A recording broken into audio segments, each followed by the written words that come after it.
What's going on, boxing fans? Julian Williams here at the distance. Got a video for you guys, post-fight video for Danny Green versus BJ Flores.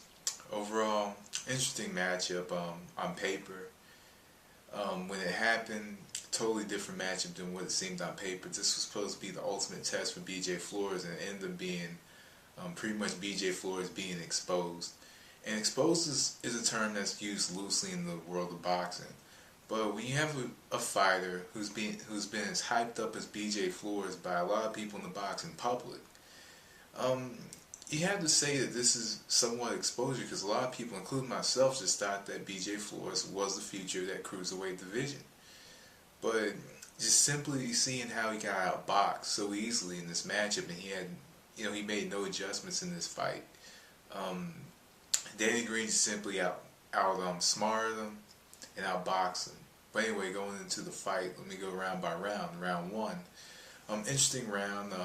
Pretty much round one was a battle of the jabs and counter right hands. Both of them were kind of feeling each other out, but they were throwing jabs. They, both of them threw pretty much threw and landed the same amount of punches. But I did think that Green was more aggressive and he was more effective. So I had Green win in the first round, though. You could have given the round to either fighter. Round two, I gave to BJ Flores. Flores came forward and he jabbed, he pressured Danny Green. And, Danny Green kind of fought in spurts. So with, him fighting in spurts, I did give Flores the second round because he was more aggressive. He came forward, he jabbed a lot, and he threw a lot of punches in these rounds. So I gave round two to Flores. Round three I gave to Danny Green. I gave the round to Danny Green. He out-jabbed him. He outworked him. So I gave that round to Danny Green. Round four I gave to Flores because it's the same as round two. Flores was coming forward. He was jabbing, pressing the action, and Green was kind of going back and he was kind of on retreat. But it was like he was looking to counter, and but he got outworked when he was looking for counter shots. So, I gave that round to BJ Flores. Rounds 5 through 8, I gave to Danny Green. In these rounds, Danny Green just started to kind of pour it on a lot more. He poured it on. He started to jab more, and BJ Flores had no answer for that jab. He started to double the jab. He started to triple the jab. He started to try to land the left hook on the inside, right hook on the inside. He had so many different things that he was doing in the fight that it was actually pretty good, and that was working for him. And BJ Flores just had no answer for it. Had little to no head movement. The jabs were kind of going through the guard. Occasionally the hook was landing in these rounds, but Danny Green just took these rounds, just outboxed him, outsmarted him. Used his movement quite well. Used movement very well. Didn't go back in a straight line. He kind of angled.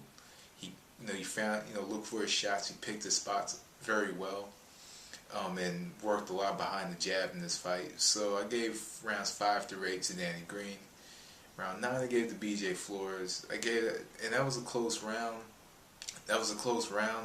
I thought Flores, he came forward, and I guess in a way it was kind of a sympathy round as well, because he kind of did more in this round than he did in any other round. So I gave that round to Flores. Round 10 and 11 I gave to Green.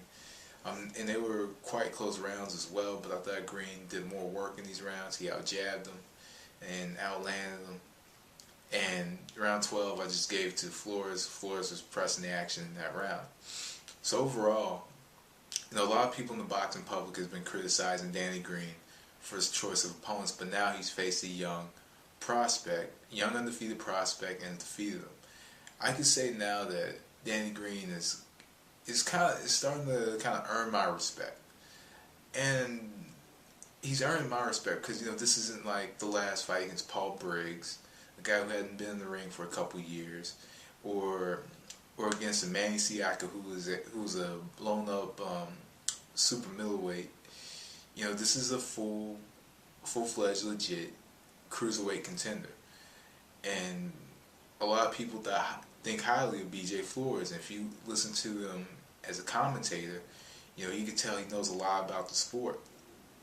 But in this, in this specific matchup, he was outboxed, he was outsmarted, and he had no answers for it. And you would think with a boxer of B.J. Flores' caliber, of his amateur pedigree, that he would have adjustments, and try to make decisions to where what can I do now? He's out jabbing me.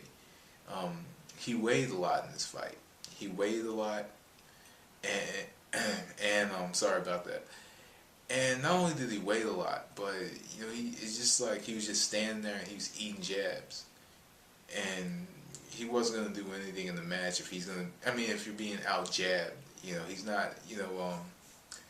I think he had too much respect for Danny Green. Gave him so much room to where Green could just maneuver around and actually just outbox him. So it is what it is. But overall, good fight for Danny Green. I actually applaud him for this matchup because, like I said, full-fledged cruiserweight contender. And, you can make a few arguments for B.J. Flores, though. You can make a couple arguments as if, he didn't really have the opponents that prepared him for this matchup. You could say that, he doesn't have the opponents in the cruiserweight division that will prepare him for a match against Danny Green. You can argue that a little bit, but at the same time, you can't really argue because, he just didn't, because at the same time, you could talk about experience, but at the same time, he was outboxed. So, anyway, guys, that was The Distance. Thanks for watching. Peace.